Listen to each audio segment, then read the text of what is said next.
The Atlanta Braves blow out the Miami Marlins once again by a score of 12-1. And after they hit Ronald yet again, Miami kind of had this one coming. Let's talk about it. This is the Braves Postcast, your instant game reaction for the Atlanta Braves.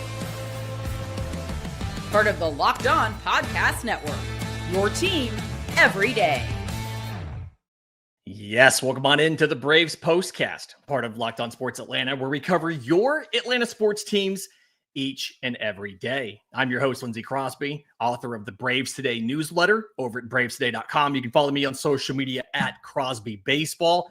Jake Mastriani still out of the country, celebrating his anniversary. He'll be back this weekend. But we're going to talk about Atlanta's 12-1 win over the Marlins. And the offense was fantastic, right? The pitching, 1 run on 5 hits to a Miami offense who has been a little hot at times. But the story of this game is, and I'm going to say rightfully so, the Miami Marlins deciding once again that they're going to hit Ronald Acuna Jr. And for the record, I don't think it was on purpose. Ryan Gusto has no reason to hit Ronald on purpose, but Miami once again throws inside on Ronald Acuna Jr., once again hits Ronald Acuna Jr., and the Braves turn around and absolutely just go off. 12 runs. And what I love about this is a couple things, right? Obviously, we love the fact that Atlanta won this big. But one of the biggest things that stands out to me is the reaction everybody had, right? So, Ronald starts jawing. There was no sort of actual contact between anybody, right? There was not an actual fight. Ronald just started jawing. He starts jawing back. Ryan Gusto starts jawing back, and that's when the bench is clear. But you know who the first guy out of the dugout was for Atlanta? Jurickson freaking Profar. Jurickson Profar, he's the first guy that crosses the first base line to defend Ronald Acuna Jr. So between hitting 2 home runs today and Jurickson being the first man out to defend Ronald Acuna Jr., I feel like Jurickson Profar is now officially an Atlanta Brave. Like, we can still be mad about him for the suspension, but that dude today absolutely showed that he is 100% committed to this team. Outside of that, we see a lot of changes in the lineup today, right? This is something. Vidal Brujan gets a start at shortstop, unfortunately goes 0 for 5 with 2 strikeouts. Jake Fraley gets the start in right field. He goes 3 for 5. And there's a good note in here from in the chat on YouTube from Investigations here. The Marlins announcer. So one of the Marlins broadcasters actually got annoyed that Ronald was mad and said, if Ronald's so mad about it, he should charge the mound. And automatic suspension, right? That's an automatic suspension. Don't do that. But also, I'm glad you mentioned that. I want to go back to this for a second. Snit gets thrown out of the game. And I know we all want to see more fire from Brian Snitker. That's been a common complaint this year. This one's really confusing because the umpires issue warnings to both benches, which a little bit dumb. Nobody on Atlanta's side did anything wrong. But Brian Snitker comes out of the dugout. He's already starting to talk and yell as he hits the field. He's not even at the grass yet, and he already gets thrown out. And the umpire, this was home plate umpire, Tyler Jones, home plate umpire, Mark Wegner, the crew chief, the one who threw him out. Wegner was the second base coach today. And he was on the third base side of the mound when Snit started coming out of the dugout. I know there's nobody at these games in Miami, but there's no way he heard what Brian Snitker said before he just made the softest ejection of 2025. Just because you guys made a bad decision to give both benches warnings when Atlanta did nothing wrong. Come on. There's softest ejection of the year, but shout out to Snit for doing the thing that we've wanted him to do and get animated to defend his guys, right? It feels like it's too often. He doesn't want to get automatically ejected for arguing balls and strikes. But this is a situation where he's like, I can get up, I can come out, and at least find out what the heck is going on. And they automatically eject him. Dumb decision. No idea why they do it. Anyway, back to what I was saying. Sorry about that. Shuffle the lineup. Vidal Brujan does not pick up a hit. 0 for 5. Jake Fraley, 3 for 5 in right. Ronald was the DH today. And Ronald does not get a hit. He goes 0 for 1, but he scores twice because they walk him 4 times. So it's abundantly clear to me that somebody in Miami's dugout said, listen, if we throw a strike to Ronald Acuna Jr., he's going to hit that ball 500 feet. And so they walked him 4 times. Atlanta drew 10 walks today, 4 of them from Acuna, 3 of them from Drake Baldwin. He went 0 for 3 today, but he scored 2 runs because he walked 3 times. And then Jurickson Profar hits 2 home runs. He goes 2 for 3, 4 runs scored, 2 RBI. They're both solo shots, but he walked 3 times. Every single player on the offense got on base at some point in time, but Nacho Alvarez and Vidal Brujan, which is a little frustrating, right? Because you had guys get on base 22 times between the 11 hits, the 10 walks, and the hit by pitch. You put 22 batters on base. Alvarez was not one of them. Brujan was not one of them. But outside of that, just about everybody else was on. Matt Olson goes 2 for 5. He gets the home run. We've been talking about how Matt Olson's just been strangely quiet in the power department. He had his 20th home run today. And now when you look at the trajectory of this team and what everybody's doing, somebody put this in the chat a minute ago. I don't quite have it here in the scroll. It feels like the Atlanta Braves could have possibly 6 20 home run guys, right? Olson's at 20, Ozuna's at 20. They're tied for the team lead, which what's it say about us where the lead is 20? But Michael Harris has 17. He's been very good in the second half. Sean Murphy has 16. He's been incredibly cold in the second half, but he can get hot and hit 4 in a week, right? Riley has 16. That's not going to improve. He's not coming back.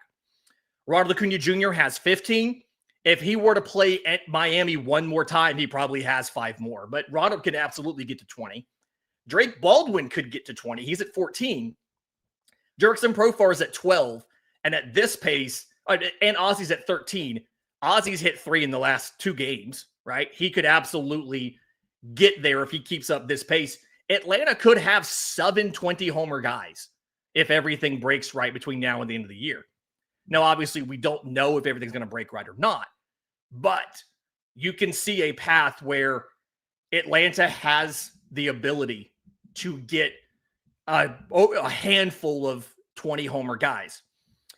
Interesting note I just noticed, only 11 Atlanta Braves have even hit homers this year because Jared Kelenic has 2 and Eli White has 7. Nacho has nothing. Nick Allen obviously has nothing. None of the fill-in guys, Brian De La Cruz, Stuart Fairchild, Orlando Arcia, none of those guys hit 1 either. Anyway, in just a second, let's talk about the pitching and let's talk about this upcoming weekend because now you got to take on Philly. And it'll be really interesting to see what Atlanta does in that series. We'll do that next, right here on the Braves Postcast. Hey, Braves fans, are you still paying full price for gas? Stop leaving money behind. Get real cash back every time you fill up with the free Upside app. Simply download the free Upside app in the App Store or Google Play right now and start earning cash at the pump today. Use our limited time promo code SEASON and get an extra 25 cents back per gallon on your first fill up. You could make up to $300 a year just from buying the gas you already needed. First, I thought it was too good to be true, but it's totally legit. Real people are getting paid just to make your daily commutes, and you can too. Plus, you can cash out anytime to your bank account, PayPal, or an e-gift card for Amazon and other brands. We personally use ours. It funds our Starbucks habit. So don't let this offer drive on by. Download the free Upside app now using our limited time promo code SEASON for a limited time 25 cent per gallon bonus. That's promo code SEASON. Offers vary by user and location. Go to upside.com for terms and conditions. Today's episode is also brought to you by our friends at Game Time. There's nothing like catching a baseball game live. The energy, the crowd, the chance to see your team in person. But actually getting tickets, that's the tough part, unless you're in Miami playing the Marlins. Queues, login screens, surprise fees, it takes all the fun out of it, and that's why I use Game Time. It's the app that gives the advantage back to fans. Game Time is fast, easy, and backed by the Game Time guarantee. You'll always get 100% authentic tickets delivered on time at the best price, and all fees are included, so the price you see is the price you pay. Download the Game Time app, create an account, use code LOCKEDONMLB for $20 off your first purchase. Again, that's promo code LOCKEDONMLB for $20 off. Swipe, tap, ticket, go. Download Game Time today. Welcome back to the Braves Postcast. Real quick, as somebody said, I think it was Waffle said this in the chat, Nick Allen needs his homer. And this season's not going to be complete, shout out Nate Dogg, until Nick Allen gets that homer. It's coming, okay? It's coming. I trust that it is. All right. So Joey Wentz puts up another good performance today. 6 2/3, 4 hits, 1 run, walks 2, strikes out 5. And as Joey Wentz is, kind of want to do, he throws a lot of cutters, but that's not his best pitch today. His absolute best pitch was the 4-seam fastball, right? He got 17 swings. It led in whiffs with 5. Now, granted, that ratio is not great. He got 3 whiffs and 7 swings on the curveball, but he doesn't lead with the cutter. He leads with the 4-seam fastball. So kind of a big deal there. And just his ability to, he gave up 1 run on I think it was an RBI double. Outside of that, continues to look really good. I know that he is out of options for next year. I know that we have, even if you don't get a Grant Holmes in the rotation next year, right? If his UCL injury does not work itself out with rest and rehab and he has to have surgery, you still have a starting 5 of Chris Sale, Spencer Strider, Spencer Swellenbach, Ronaldo Lopez, and Hurston Waldrop. But Joey Wentz has absolutely showed that the changes he's made since he got to Atlanta are sustainable. And I think if he needed to, he could be a very reliable and steady number 5 starter. You need a guy who can take innings. That's the innings is the more important part. If you can give innings, you can go 5 or 6 innings every outing, keep your ERA under 5. That's a success from a number 5 starter. And Joey Wentz looks like he's absolutely capable of doing that. Outside of Joey Wentz, we went with Hunter Stratton for the last 2 1/3 inning. I kind of wish he had gotten 3 innings to get a 3-inning save. But Hunter Stratton and Tyler Kinley are the 2 guys that Atlanta acquired from other teams, and they've looked much better since they got here, right? Tyler Kinley's ERA under 1. It's like 0.84. Hunter Stratton, 2 1/3 innings, mind you, but 1 hit, 1 strikeout, no walks. This is the kind of thing where the Braves have done a really good job of being able to go out and find these relievers that either have suboptimal pitch mixes, right? Tyler Kinley needed to throw his slider a lot more than he was doing. We did this with Pierce Johnson. We brought Pierce Johnson in from Colorado, had him ramp up the curveball usage. We've had Tyler Kinley ramp up the slider usage. Stay tuned to BravesToday.com, by the way. Contributor Gray has a piece coming on Tyler Kinley and some of the changes he's made since he got to Atlanta. It's not just pitch usage, it's locations and things like that as well. Sigma Investigations in the chat says Rick Kranitz for pitching coach of the decade. It's really hard to find a place where Rick Kranitz has not been worth his weight in gold. He's been fantastic.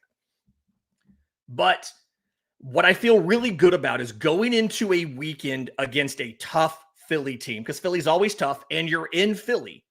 You've really not overworked the bullpen, right? Again, you only use 2 guys. You use Hunter Stratton for 2 1/3. They may make a roster move to send him back down. We'll see what happens.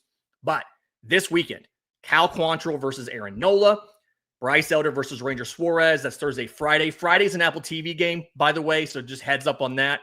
Going to be frustrating for a lot of folks who don't have Apple TV, but we'll have a postcast for you. Jake may or may not be back on Friday. I can't remember if it's Friday or Saturday he's back on the postcast. But either way, we will have a postcast for you after the Apple TV game that nobody can watch. And then Saturday, TBA versus Christopher Sanchez, but that TBA is one Christopher Sale making his return. Sunday, Hurston Waldrop versus Jesus Luzardo. Spencer Strider is getting an extra day of rest. He'll start on Monday in the next series. So all in all, fantastic win by the Braves, 12-1. Again, maybe you shouldn't keep hitting Ronald Acuna Jr., Miami, because that obviously made the team mad. In Ronald's career, 94 career games against Miami, they've hit him 9 times.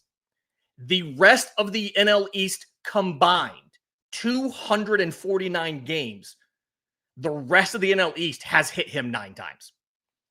So, yeah, Marlins, you kind of did this to yourself, right? And just about every time that, that Miami hits Ronald Acuna Jr., Atlanta just destroys them. So, like, they're like, you maybe should just stop doing that. Maybe just stop throwing in Ronald's batter's box when you face him.